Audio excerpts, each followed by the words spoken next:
We're just going to let everyone grab their seats and we can make a quick start. Firstly, I'd like to thank you all for coming to the Embassy Theatre today. This is, we're very proud as an organisation of this theatre and the redevelopments that have taken place over the past year. And what we'll talk about today is probably some of the events that led to that change in this theatre and the council's investment and the Arts Council's continued investment in a building. But in order to get to this place, there had to be a start. And I think it would be very remiss for me to say that in 2009, when I first got involved with working with the cultural team in East Lindsey District Council, I actually had a clue what I was doing. Because there are people in this room that knew I had absolutely no clue, who are very valued colleagues now. The Arts Council took a very brave decision. Some of their senior executives, Michaela's in the room today, which is great to see her after many years. But East Lindsey had a very foresightful leader in Dorian Stevenson and a very go-get chief exec in Nigel Howes. And I think again it'd be very remiss not to mention those people, because without taking significant political and personal risk, we wouldn't be here standing here today. And I think as well, it's really important for me to mention people in the room today, because without certain people in the room, this building wouldn't have been developed, and a number of projects I'm just going to list shortly would never have happened. Chris, Adam, Nicki, Paul Bristow, who's not here today, Aeneas Richardson, who's been instrumental in the development of this building, Polly, the theatre manager, and Peter Heltz, who's currently our chairman, wouldn't be the MV chairman because we would never have met. So it is a series of fortuitous events that came from the SEADS event in 2009. Now that event in 2009, to say it was in my comfort zone would be absolutely nuts. It wasn't. Nicki knows that for anything, and she held my hand and led us through that path in many different ways. But what that event taught us, that without taking a risk, without listening to people, without understanding what culture could do, we would never have got anywhere. And I think from that moment, the District Council, the Arts Council allowed us to do things that we saw maybe as impossible, maybe as intangible, but they were equally brilliant. East Lindsey took an active part in many events. They're bringing a symphony orchestra to this building. We couldn't fit it in, so we made it fit. We built things on the end to actually fit it in with our Swedish partners. We took a full and active part in the Olympic Games cultural programme. We had an incredible displays of national artists in small market towns, with the longest linear route of the torch relay in any district authority in the country. We had a national interpretation of the torch relay in the middle of Skegness through Follow the Light. We had some incredible partnerships with Viva Sinfonia under Peter's leadership, Dark Clouds being a particularly memorable one. We had a multitude of concerts and development of concerts and performances in this room, culminating in a few weeks' time when we've got another West End performance of 6, which is already sold out. Again, a massive achievement for the organisation. We've done sports events, Tour of the World, international cricket, international beach volleyball, all things that have actually changed the perspective of this town and this coastline within this area. And I think one of my most proud moments has to be that this building, as we sit here today, is one of the 11 partner buildings of the Royal Shakespeare Company. Now what that allows us to do is not the interpretation of the Shakespearean play, but it allows my team to work with local schools and schools across the district to actually improve literacy. Now what more powerful cultural intervention can there be? And again, it stems from the fact that we took part in this event in 2009. Today is a start, and tomorrow I'll talk about the future. But I have to say a few other thank yous of how we move forward. MV is a hugely proud partner of East Lindsey District Council, and we look forward to developing work and projects with them in the years to come. We look forward even more to developing more work with our community, listening to our community and understanding our community. I think those things are absolutely critical. We want to understand our community locally, be part of a regional solution and look nationally for inspiration. MV, as an organisation, we want to be a place that allows our children to improve, that gives them the best opportunity in life and allows them to nurture their dreams and capture inspiration from cultural activity. That is hugely important for us. I think a few final thank yous from me in the room. I've mentioned the people at the start who are incredibly important to us. Sunil, my boss from many years ago, is in the room today, and I couldn't be more proud and chuffed about that. She sometimes probably had to reprimand me more often than I cared for, but I think that was done in the right way because I'm a little bit off right centre sometimes. I needed that steering guide. But Sam's vision and support to me allowed me and Nicki to do the stuff that we're talking about today. This building, if you get a chance to look round, is vastly different than it was a number of years ago. It's moving from that transactional theatre to a place of learning, education, skills, health improvement, development. It's becoming what we wanted it to be, a Scandinavian culture house, not a transactional theatre, a place where culture can improve people's lives. And without the intervention of our East Lindsey District Council, Arts Council England, other key partners, Polly Ann Tratmore Shaw's vision of how to make it look brilliant, Aeneas Richardson's eye for detail, and Sem's original support to me, this wouldn't have happened. I thank the Board of MV, our Chairman, Peter Helps, for allowing us to continue our vision in some difficult and uncertain times. But we welcome you here today in a place that was born from SEADS 2009 and hopefully will be a benefit to the community for decades and generations to come. I'll now hand you over to my esteemed colleague Chris Torch, who's far better qualified to talk about the things that he's achieved through SEADS, the wider European context, and everything that was done. But thank you for coming. Giving your time today means the world to us, so we appreciate that. Thank you.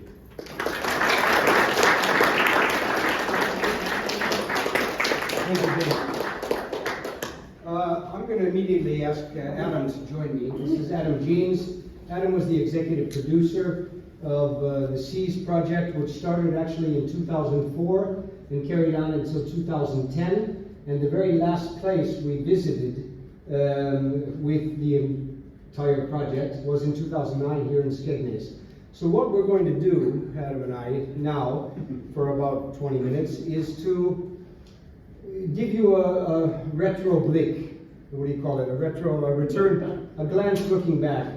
But not of some kind of nostalgic, although some of us will feel nostalgic, and often do. But in reality, this is about what was happening then that made that possible, because it was a very large-scale project, composed of 4 or 5 different European Union applications, Creative Europe applications, over the period of time. Probably using the total SEAS budget was probably including local investments, 40 or 50 million euros. So it was a very long and large-scale work that went on. And so we're not just being nostalgic. We do have on the piano over there, symbolically on the piano, some brochures and signs and things that were there, but these are mostly just souvenirs. And what we really want to generate with you people is what's the next step? Because remember, 16 years ago, the UK was still a member of the European Union. 16 years ago, Turkey, artists that we had and brought with us, was still a country that we were collaborating with and which still had a secular drive, and there was a possibility of cooperation. The Ukrainian artists, and one of the events took place in Odessa. We were there for a couple of weeks. We all know what happens in Odessa today and what happened even just yesterday. Beautiful places that we performed in and worked with are now bombed, and the people that we were working with have died, artists who have gone into the... So there are so many things that have happened in these last 16 years that have changed the geopolitical context in which we work, but doesn't change the cultural political motivation that we had. That is, a society based in ethics. And ethics is about changing and adapting attitudes, not opinions. So I'm not interested in politics in that meaning that you vote this way or that way, that you are this person or that person with a certain ideology. This is not important to me. What's been important to us, I think, is trying to create conditions for community. And strangely enough, community is something that's also transnational. community is not a bunch of little isolated neighborhoods. I generally, when I'm speaking about the European Union, I say my idea of the European project is a Europe of neighborhoods, not a Europe of member states, not a Europe of different nationalities somehow forced to collaborate with one another, but a Europe of neighborhoods. And what we found out is as we moved from neighborhood to neighborhood, from Skegness to Odessa to Gdansk to these places, we find out that people at the local level have the same and very similar needs. Cultural needs and also personal needs. So this is what we were trying to somehow give some power to. So let me start. I'm going to show you some pictures and I'll talk about a couple of things. I'm going to try to make this as short as possible. I don't want to run all of the time in the retro oblique. We're going to be looking forward. Let's see if I can manage how to use this. Okay. Yeah, this is who we are. Where do I have to aim this? This one. This one. Okay. Ah, perfect. Okay. I call this ethics and interculture because for me the word ethics is really important. There's a lot of talk about values. And I'm not sure about that word values. It's been used and misused in so many ways. But the word ethics, anything we do, whether we open a bookstore or grow tomatoes, whatever, it has to be based on some kind of ethical idea. And it's interpreted in different ways. But so I call this ethics and interculture. Okay, context. Let's look at a context. Context is art. Can I turn this? Yeah. You can look at my pictures too. Arts and democracy. 2,500 years ago, the Greeks used the word theater and democracy in the same decade. Those words were invented in the same decade during the Greek civilization. And when you go to a Greek theater, if you've ever been in a Greek amphitheater, these amphitheaters were made not to watch performances. They were made to tell stories. And then people stayed. They went to these theaters at different festivals, as they were called, and they stayed there for weeks.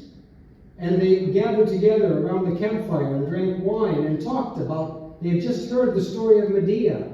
And they're talking about Medea, her conflict as a woman, her conflict as an immigrant, the killing of her children. What does this mean? What does it? That is, the stories were the stories that provided the meat of our life in some way.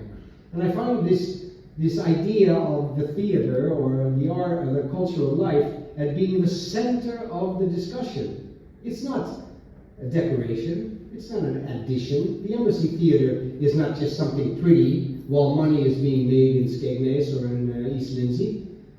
The Embassy Theatre is the heart of what's going on, potentially. And we have to do everything we can to make not only the Embassy Theatre, but every other community cultural center, meeting place, as really the function of what economy and politics create. It's the real objective is a cultural communication, a cultural agreement, let's call it. International outlook into cultural insight. I use this terminology only to speak that the fact that you have to look out in order to be able to understand what's going on inside. And it's a two-way street.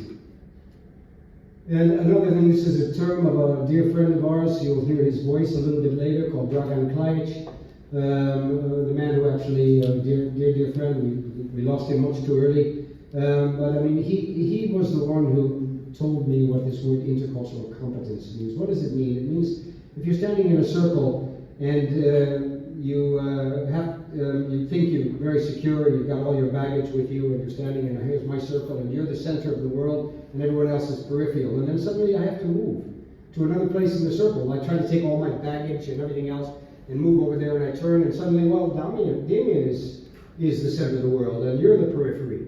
The capacity to change places and at the same time have a peripheral vision and to leave your baggage. Take a couple of important photographs, put them in your pocket and move on.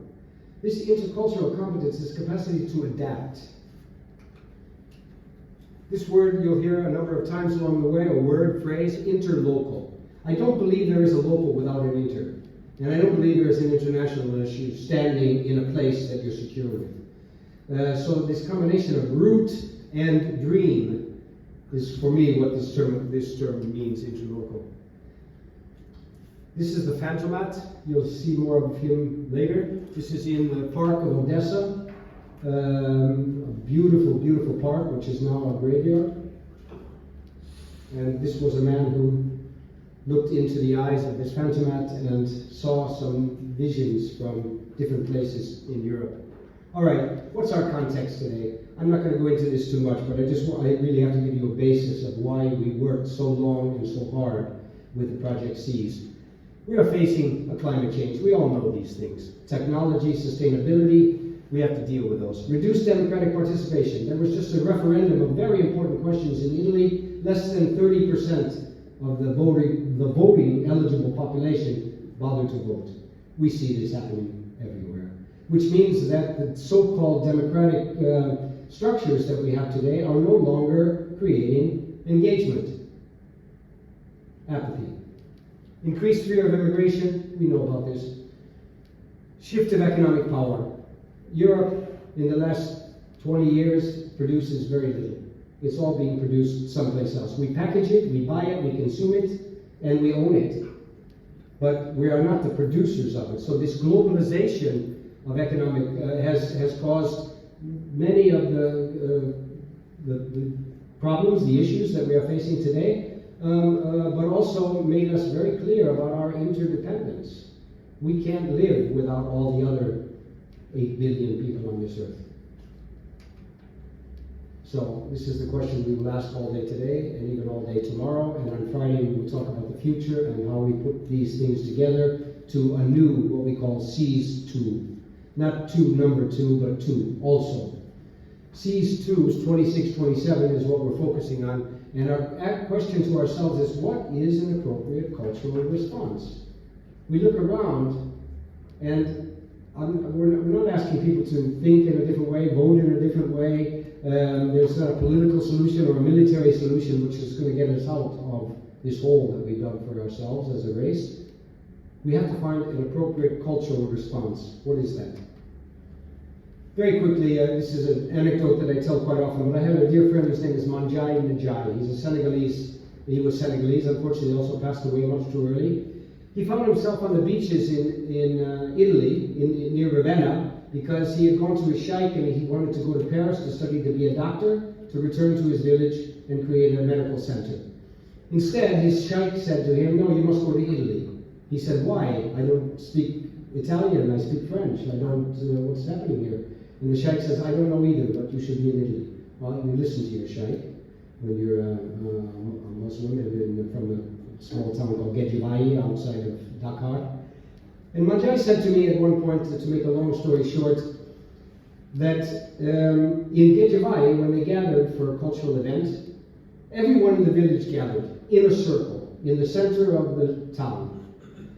Old people, young people, dogs, children, everything, gathered in a circle, and the artist stepped into the middle of the circle and began to tell their story or sing or play their drums or dance. And in that circle, the scenography of the performance was the eyes and faces of my neighbors. I didn't watch the dancer only, I watched the dancer, but I also watched your response to the dancer.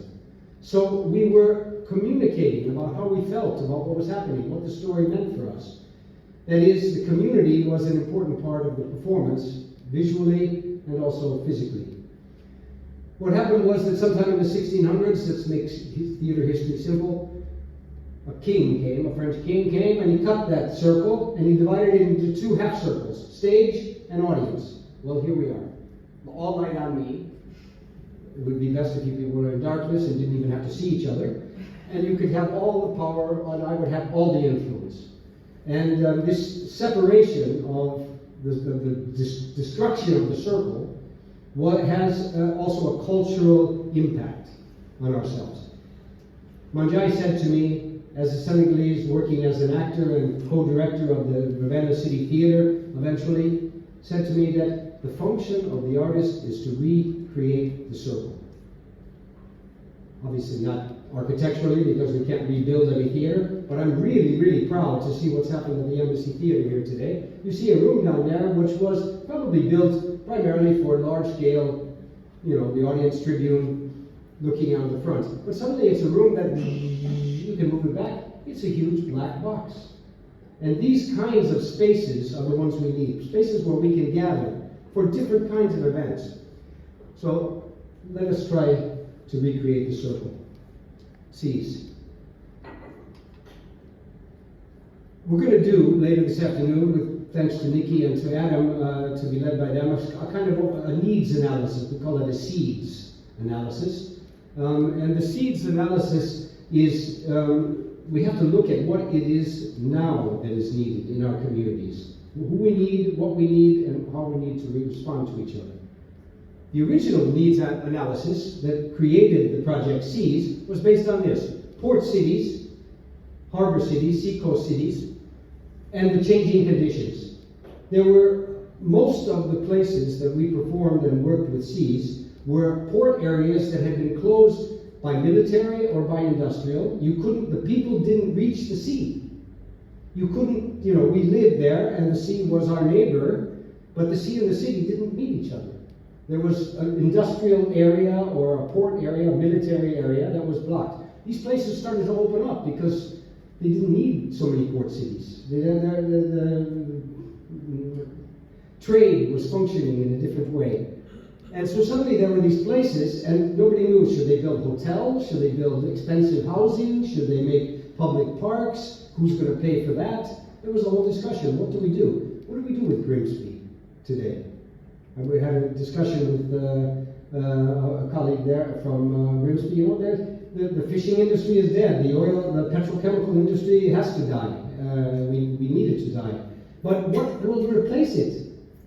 Well, we can't just talk about cultural tourism. I'm sorry, but if every little port city all over the Black and North Seas tries to become a tourist thing, none of us will have time to work. We all have to be on vacation in order to keep them functioning.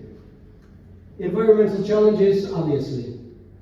Oil spills, the fishing, the end of fishing. There are so many things that we saw then that needed to be faced.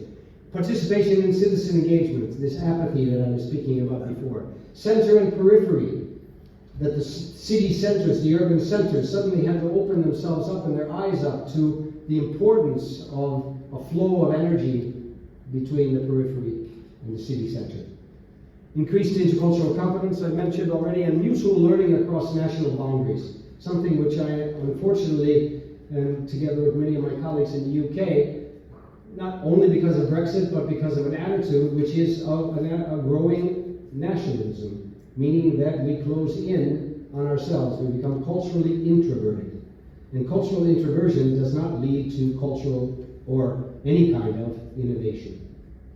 This was our needs analysis. Let's find out what the needs analysis is in 2025.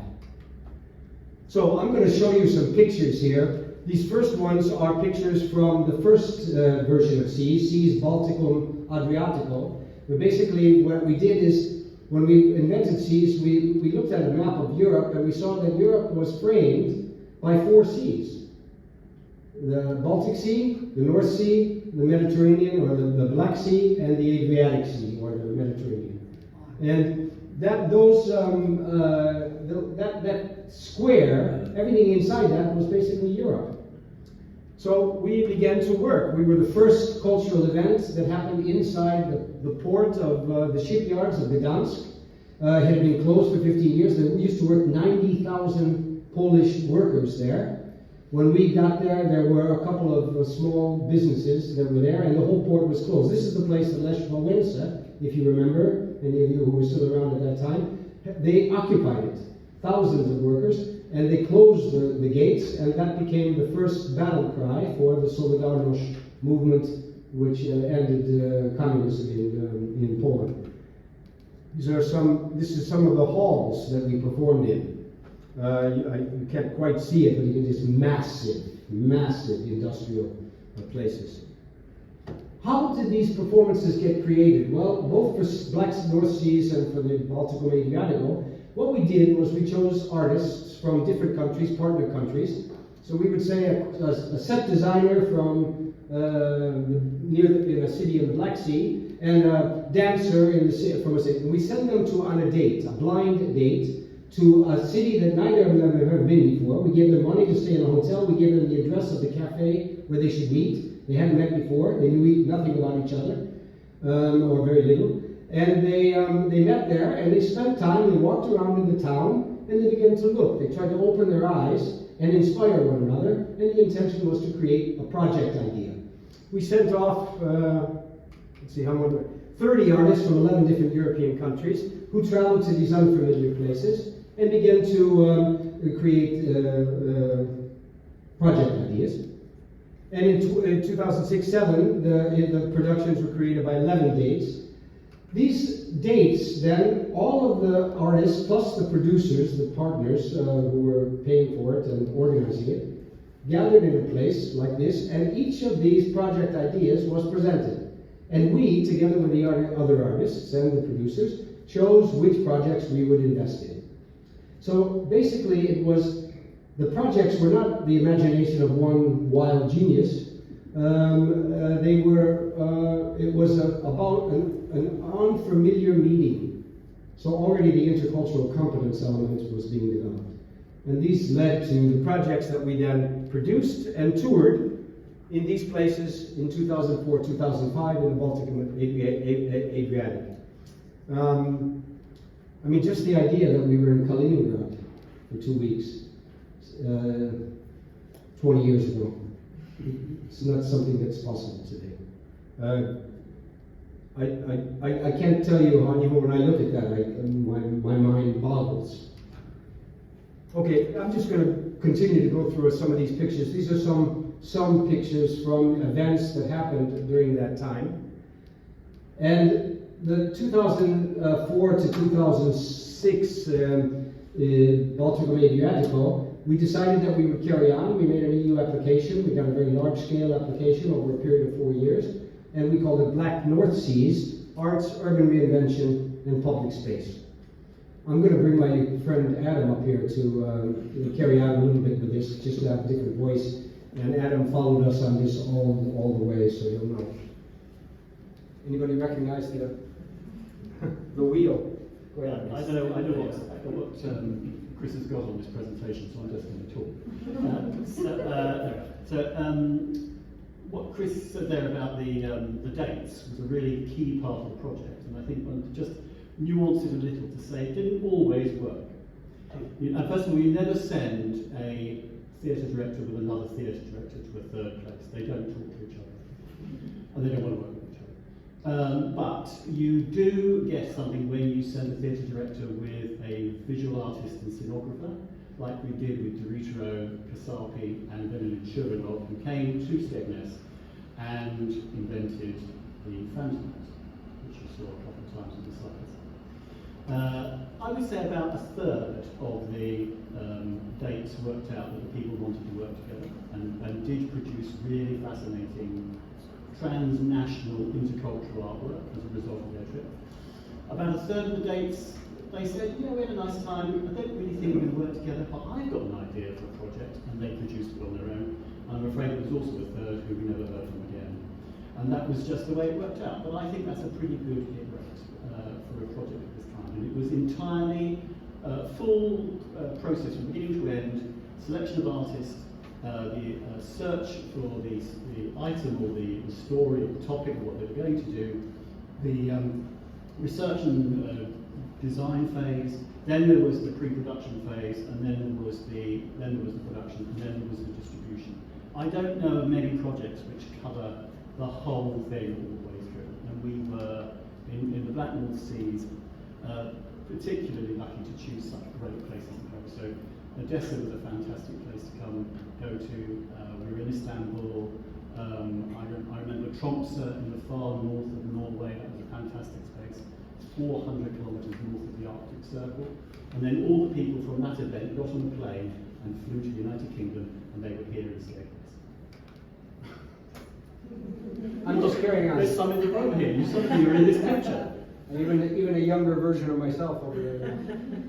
That's what's been very strange about the whole process. This is waste. This is suitcases. That was here. I mean, you may remember it was the big suitcase sitting in Tower Gardens, and these guys coming through the streets From Bulgaria. Bulgaria.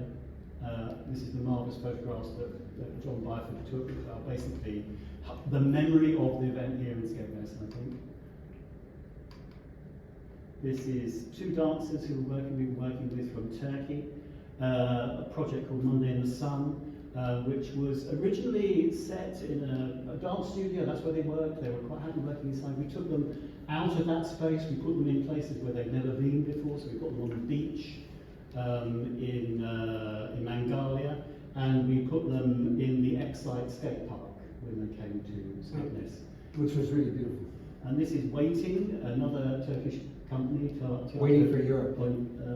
Which is called, the title's called Waiting, but the idea is that you're waiting for Europe because, of course, long-term candidacy delay for Turkey to come into. And they carry everything with them down to the beach. They walked past the embassy down here, and I think we're doing it near the pier, on the beach.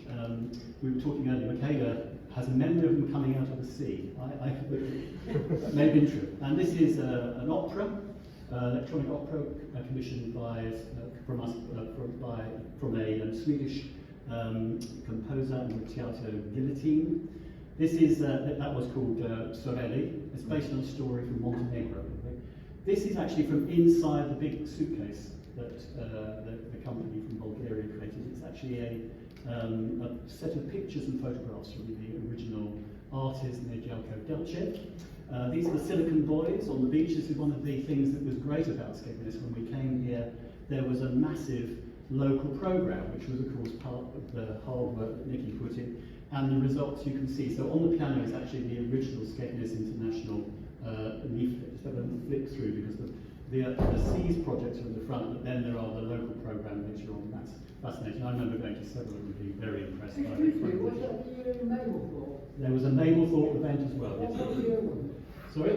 2010? 2009. Nine. It was part of the Skegness. And let me do this one because I must do a big reveal. Sorry, I have to do this. What? I have to do a reveal. Aha, yes, yes.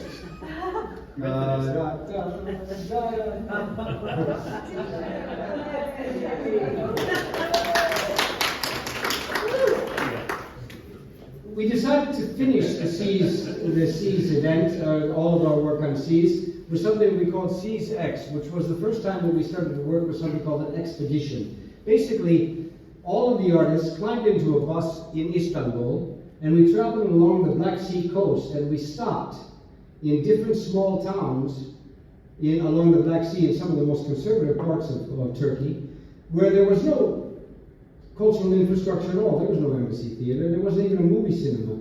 But there was a lot of culture, a lot of people playing music, a lot of people dancing, and we would stop and we would just set up in the central piazza, the central square of the place, and we would stay there for a couple of days, and the performances or the performers would perform. Not necessarily what we had done during the SEAS, but improvising, dealing with that situation, and basically with the question, what is art?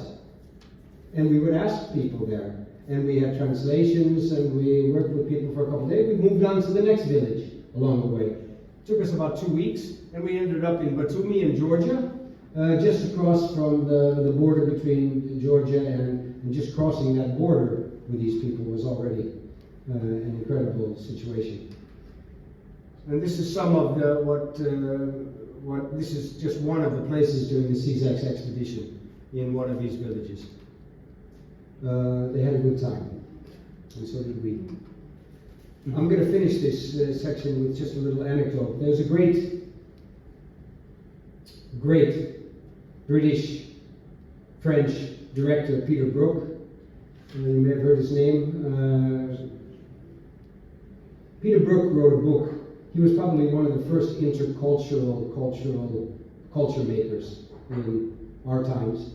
And he wrote a book where he, among other things, was asked by the journalist who was interviewing him, why did you decide to make, because he made a theater company made up of people from 15 different countries. They shared no language, they shared very little, they shared no culture, and he brought them together to do Mahabharata.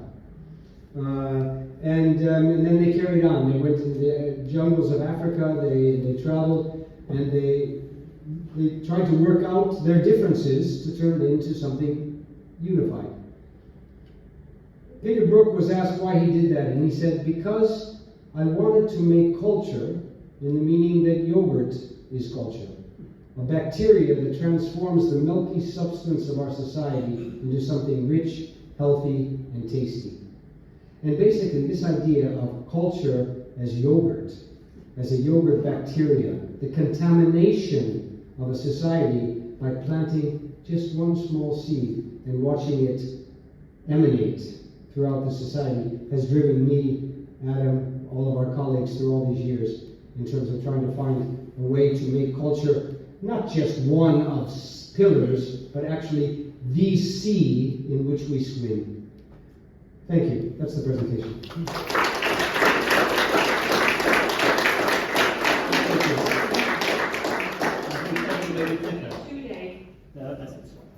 So. No, we're not ready to finish. No, Go sorry. back. That's your. It's been 20 years. I just don't hear as well. That's One of the things we didn't quite say was that when we did the SEAS project, we did a thing which we called SEAScape, which is a conference. The idea being that when you arrive in a place with lots of artists, meeting lots of local people, discussing all the local issues, getting all the local gossip, and also tackling international questions which affect so many different communities, you need to have a place in which you can have those discussions. It's a very important part of the project, and we tried everywhere to hold something which we called SEAScape. So you had the sea events, but there was also the SEAScape conference. And when we came to Scapeness, we teamed up with the Commission for Architecture and the Built Environment, I think they were called, who had a sea change project. And we said, well, we'll rename it from Cityscape to SEAScape. And that's why this conference is called SEAScape, because we are recreating effectively what we did 16 years ago. And what we thought we would do, before we move into what Chris describes as the SEADS needs analysis, is to just jog your memories of those of you who were there, but also for those of you who were not there, to just have a listen to some of the things that were said. So hopefully this is just close your eyes for a moment if you need to, just imagine the thing. These are the voices from 16 years ago, and I'm going to hope that this works. Do I press? Because you started. So just, this is the 1st of October 2009.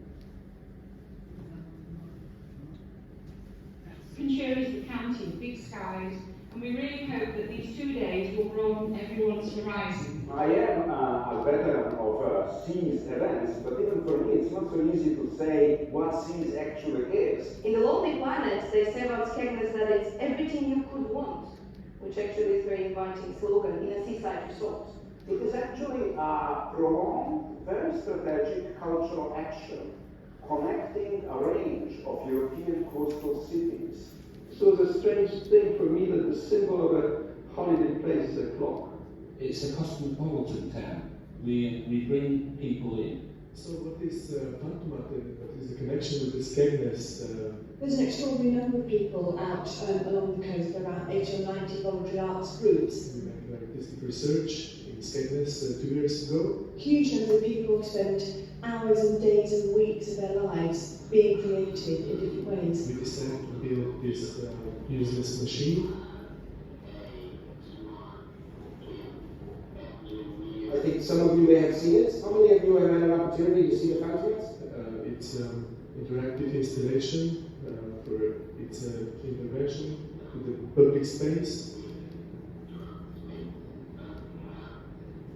We use a system of popular culture, arcades, vending machines, gambling machines, slot machines. And then I was walking on the high street and I was seeing those very small casinos and people who were using them, but there were always this very relaxed atmosphere. I didn't see them like looking in the screen, very nervous. They were very relaxed and distanced from this. The Phantomat is a machine that you can give it money, but what it gives back to you, you cannot eat, you cannot take home, you cannot drink, you can only experience it. I read this small message here. If gambling is causing you a problem, and I stopped. I found it interesting when I saw the Bulgarian show and watched what was going on. And there was a lad there who was about 11, and he was with his mates, and he stopped. When Suitcases was walking through the streets, a Bulgarian performance, which is not flirting with the audience, which is not clowning, there are no red noses or acrobats or whatever. They're moving like a Goya, a living Goya painting through the city. His mates went up, but someone who you wouldn't have thought would have embraced what was going on, he actually stopped in the last half an hour of that. And I thought, well, that's why we're doing this. And I hope that experience lasts with that lad. But that people in the city responded very well to this. First a little bit of shock, first a little bit of what's that? Is it zombies? Are they making a movie? But then, finally they said, they watched it, they followed it, and they got a balance to this. And it's balance we must be looking for. While you've been out and about, we've been joined by some Skegness residents. We have some students here from St Clement's College and some students from Skegness Grammar School. How much music do you do in your school? Would you like to have more music? Yeah, I think one of the problems we have bringing culture and the arts into schools is that our curriculum now is so driven by government in terms of achieving results. How about drawing and painting and things like this? How many minutes, how many hours a week do you get to? An hour a week. And how much mathematics do you have in a week? Well, I have it every day bar Monday. So we have 4 times more mathematics than we have drawing and painting. I was very happy to see how the city streets absorb contemporary art. Wait for the microphone. Very low expectation. A low expectation about the local populace and the influx of people that come to this area, about what they will actually retain from cultural activities within the area. Do you mean they are being underestimated? Absolutely underestimated. Large scale, small scale, high class culture with a small c or a big C is what this area needs in great abundance.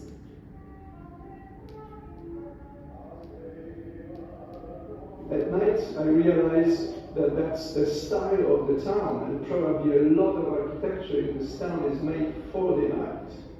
It's designed to be Las Vegas, full of light. Can you think the people of Skegness are willing to take risks to try something that they haven't tried before? I think this event season itself was a challenge. But what really counts is what is the expenditure for culture per capita. Here, in all of Great Britain, you have a long way to go, because you are spending 50 euros per member of population. Well, some countries spend 100, 120, 150, 240 Finland. Where is the go? I look at this as a place in which dreams are possible. And we're very poor at celebrating what we do. We hope you will leave the area with some of your preconceptions shattered and actually spread the word and encourage people to come look at us, stay with us and return for many years to come.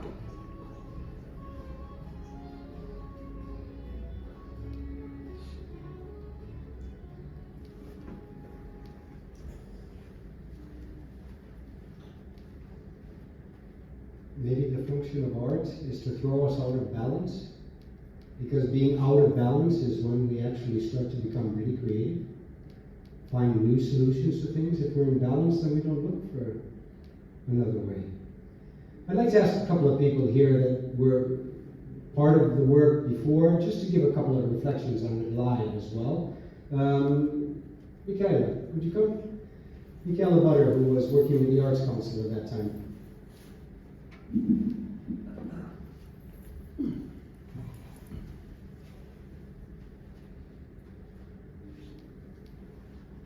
So I'm really pleased to be back here today and to learn about the legacy of our SEAS project. I brokered the original creative partnership to include Skegness and SEAS. so it's really fantastic to come back and meet old friends. Although reflecting on my experience made me realise how drastically the political, social and funding landscape has changed since that time in ways, sadly, that would make it more challenging to attempt such an ambitious project today. I was Director of External Relations to the East Midlands branch of Arts Council England, with responsibility for international partnership development. That post no longer exists. I was lucky enough to have access to dedicated strategic investment funding, not tied to grant applications, and that also sadly is no longer available. We had recently become a national organisation rather than separate arts boards, and as part of this process, Lincolnshire was transferred to the East Midlands branch after having been shifted around different regional arts boards several times before over previous years. Here was a county the size of Ireland that historically had been underfunded in a region that was also historically underfunded. So the challenge was to think of ways to address this imbalance and to raise both the profile of East Midlands and Lincolnshire nationally and internationally. So alongside my day job, I've been asked to represent Arts Council on Culture Action Europe, which was a dynamic, artist-led advocacy network campaigning out of Brussels for culture to be recognised as an essential part of wider European economic and social funding policies. And this network introduced me to Chris and opened my eyes to the existing cross-border collaborations taking place in which British artists were rarely applying and in which the UK was seldom a partner. The more I talked to Chris, the more I felt that the case could be made for Skegness to be considered as part of the SEADS project, as it was facing some of the same economic and social challenges as coastal partners in Turkey, Sweden, Romania and Ukraine. Chris kindly agreed to include us, and there then followed an exciting couple of years visiting the other partner countries, participating in discussions whilst trialling artwork and identifying which artists could be flexible and sensitive enough to mould their practice to respond to specific historic and cultural sites, whilst addressing important topics such as migration, xenophobia, prejudice, the environment and equality. At the time, pre-Brexit, we were fortunate enough to have a regional economic development agency with access to EU funds who also wanted to help us, as well as the dynamic councillor Doreen Stevenson, the visionary leader of Skegness Town Council, who was prepared to take creative risks. She wanted to welcome high-quality experimental art and to take both the council and local people out of their respective comfort zones. SEADS remains one of my all-time favourite projects for its innovation, quality and imaginative response to working in a small coastal town. I still have a frisson in remembering, or misremembering, the Bulgarian theatre company emerging miraculously from the sea with their suitcases in front of a large audience of local people, young and old, who'd never seen international contemporary theatre and responded with such enthusiasm. Another highlight was the beautiful and bold homoerotic Turkish dance piece that took place within the ex-skate park in front of civic dignitaries. And I also found a fast urban research project, which I think will be mentioned tomorrow, tracking how people actually used routes around the city of the town as a fascinating and potentially very exciting glimpse of how town planning could be revolutionised. Our first SEADS project was not without some challenges, however, and I always felt these challenges added to the impact of the festival on the artists who attended. Cutting-edge artists who in reality had not perhaps performed to non-arts audiences were a little shaken on occasion as to audience responses. The Dutch satirical theatre piece Beer Tourist by the Wunderbaum Theatre Company, who will be here tomorrow, played in front of a rowdy pub audience of young men the first night, who chillingly were cheering them on rather than challenging them. A particular scene in a beautiful monologue in a pub, which included a scene of the actor pretending to choke, was interrupted by an elderly audience member actually choking, to which we had to administer a Heimlich manoeuvre. And finally, my choice of Bucklands for artist accommodation coincided with a very wild and alcohol-fueled 80s themed weekend, which proved a bit much for some artists who described it as witnessing medieval pre-Lenten carnival debauchery, or indeed Sodom and Gomorrah, and required me to move them to gentler and quieter bed and breakfast accommodation. Despite these challenges, artists responded to the creative possibilities that arose from experiencing Skegness. The arcades, its coastline, and the warmth of welcome they received from local people, local artists, and young people who attended and enjoyed meeting international artists, seeing ambitious site-specific work, with many stimulating and fruitful discussions and creative exchanges taking place that resulted in new projects and increased confidence. It's been very gratifying to see the SEAS Festival grow into the SOAS Festival and build on our legacy. Thank you.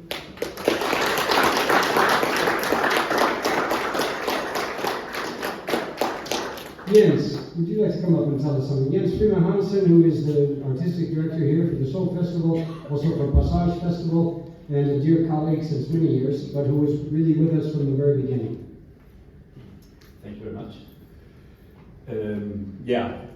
My experience with SEAS has been really defining for my whole career. You can say that when SEAS happened, when we were part of SEAS in Helsingør in Denmark, it was the first time we met the people behind Soul Festival, also Dorian Stevenson, who became a dear friend of mine, also a fantastic politician who had a lot of visions like politicians should have.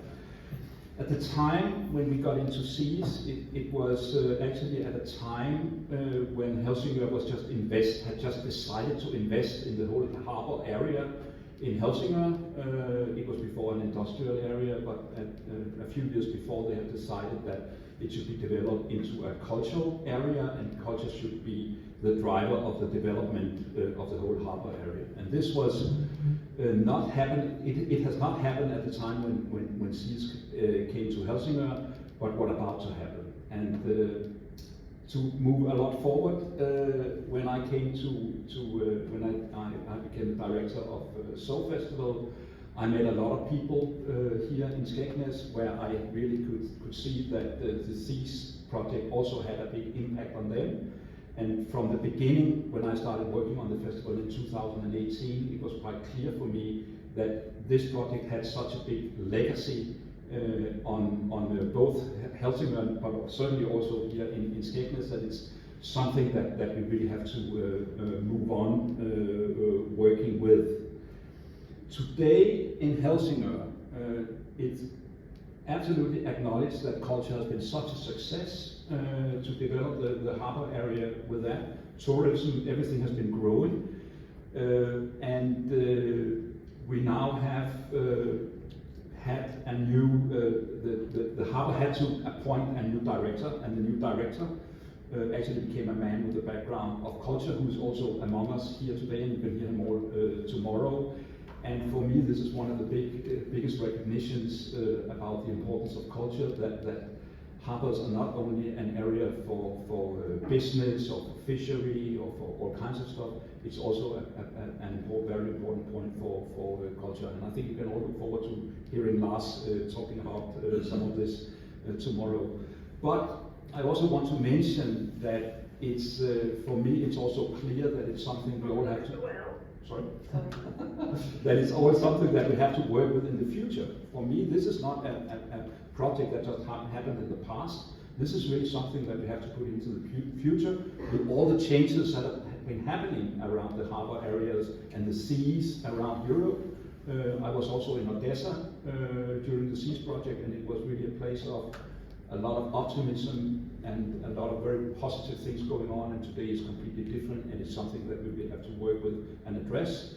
And why I've been very enthusiastic about welcoming this SEAScape conference here is also because that I think that there is so much content from this project that we have to formulate into a project for the future, and this is also from my side, a big invitation for everyone to take part in that and see what can we actually do together, because this is something that is very important to all of us with all the changes that have been happening all over Europe in the last 25 years. Thank you.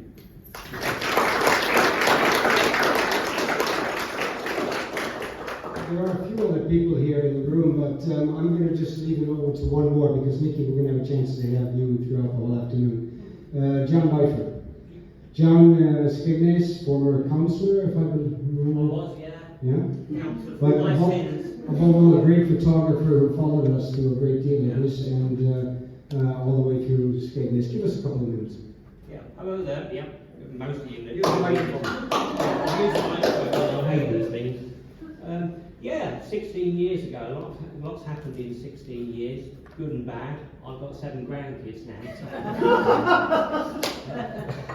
That's one good not thing. the SEADS project. But, yeah, nothing to do with SEADS, yeah. But yeah, I mean, back then I was a town and district councillor for my sins. But I can remember as a town councillor a letter coming to the town clerk there, the late Alan Crawshaw, and at the end of the meetings, council meetings, we would have letters, and they would go through them and just move it for noting was most of them. And there was one from Intercult, and it was moved for noting, and I said, no, don't move that for noting. You know, this is something special. You know, and Skegness isn't my heart, and I've always believed that Skegness can be more than kiss me quick hats and donkey rides, and that we could be a town of art and culture. And SEADS did exactly that. I went over to Istanbul with Nicki Jarvis, and we watched some of these performances. Are we ready? Is Skegness ready for this? Yes, of course we are. You know, and that's what it was all about. You know, because Skegness can be a lot more than what it was at the time, and we have become something. You know, I always say the Brighton of the East Coast. That's what we're becoming. You know, we're something special, and SEADS did that. And for me, as to progress, not just was I a councillor, I was working in arts myself, and it opened up doors for me, because obviously I went and did a project over in Sweden and Denmark in my peat box. I did a project called Made in England that went around Europe, to Italy, Hungary, Germany, which, I can honestly say that these was all as a result of what, Intercult and SEADS made happen here in Skegness. And I've got, so I've got a lot to thank, yourself, Chris, and all the team behind for making this, happen in Skegness, because it is something special. And to have, for those seeds to be sown for the Sow Festival, which I've been involved with over the years, it's at my heart. And I'm listening to some of the voices there. There was a councillor in there, Gary Ellis, talking about lads. For me, one of the things, the highlights of the whole SEADS Festival when it was here, we had the performance Waiting down on the beach, and there was a group of lads there, doing the usual, effing and blinding, just being lads basically. But the next day, one of them was back watching, and that said it all really, because it's about engaging young as well. And I was a young lad once, and I was a bit of a tearaway, but I've tried to, and I was. But I've tried to do good. My own kids, they've gone on to get degrees with distinctions in arts themselves. So, I'm proud, and I think, art has a very, very, very big future, but governments have to wake up and realise that, because there are a lot of cuts happening. I'm doing work in Germany, a lot of work over in Germany, and they're having big, funding issues, but we have to engage the young. But that's what it's all about now. I've just reached 60, but I'm thinking more about the youngsters now, up and coming, because we've got to make art their future. Thank you.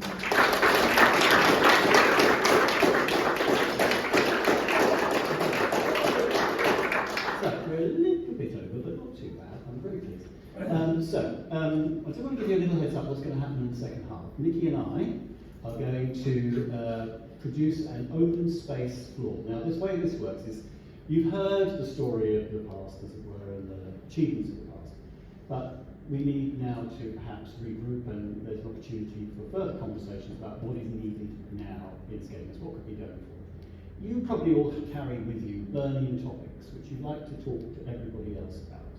Here is your chance to do that in a way which hopefully will be remembered and be productive and move towards action. It's the idea of collective action through discussion. It's a very democratic process. Chris and I and the people who are sort of in charge, it's not our part. This is not our part of the conference at all. It's your part. So after the break, you're going to be asked to propose a topic, a conversation that you want to have with people in the room. And we're going to ask you to write that down. We're going to make an agenda, and then we're going to number the tables, and then you will be in a position to take part in those discussions. The great thing about open space is it's whatever, it doesn't matter who's in the room, that is the right group of people. Anybody can put any topic on the table to discuss.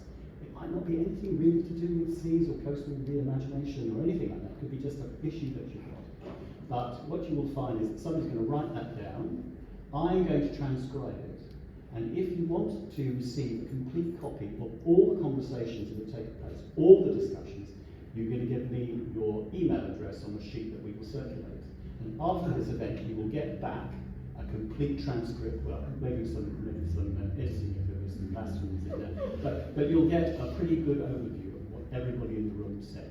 And that will be the basis of the needs analysis that you can use if you want to in your work, but also what we may be using. We're starting to think about what we might do in the future. Excellent. That's afterwards. So it's the time. We told you what we were doing, and in fact, many of us, most of us, are still doing it in one way or another, whether it's called SEADS or something else. Now it's the time to find out what really needs to be done now. And tomorrow we'll go deeper into some of these subjects. Damien will join us with Jacek. Paulo Agnello, one of the original SEAS partners and now representing Brindle. Dritero Kasapi was the director of the Glorious Death performance that was done in the cafe. And just throwing out some words again, public space, but also unconventional space, because I believe that somehow theaters should be lighthouses that spread the light, but get outside of the rooms, not introverted spaces, that we close ourselves in. So anything, like Adam said, that you come up with right now, it's right.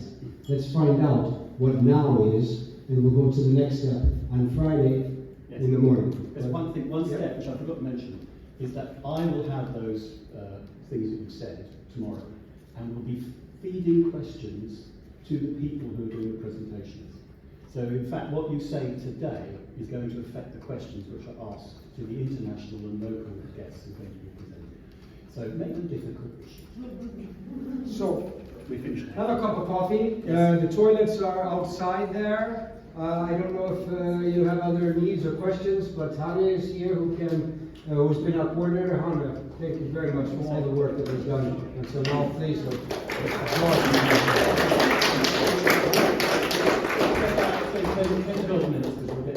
Okay, good. So it's 7 after. So we're about 20 after. Thank you.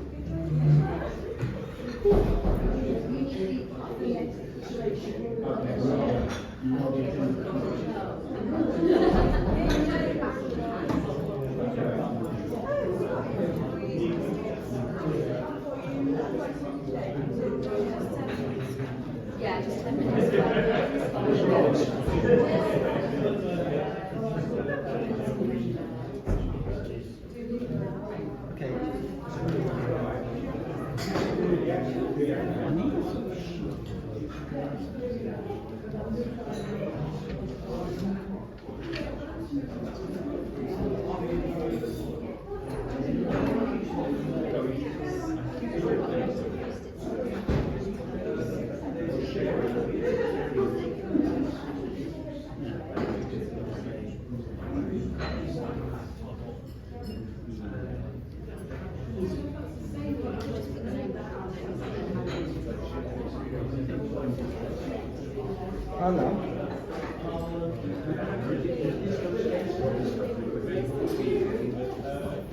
I have Jacek's presentation. he's just messaged me to say you've got it. So he's Okay. going to So I downloaded yes, it. I'll send it straight to you. You said it wasn't downloading. No, it's going to take 14 hours to send it to me. Yeah, so I'll just go collect it. How can I get it over to you? So do you want to forward it? What's the, how to send it to you? That email. I know. I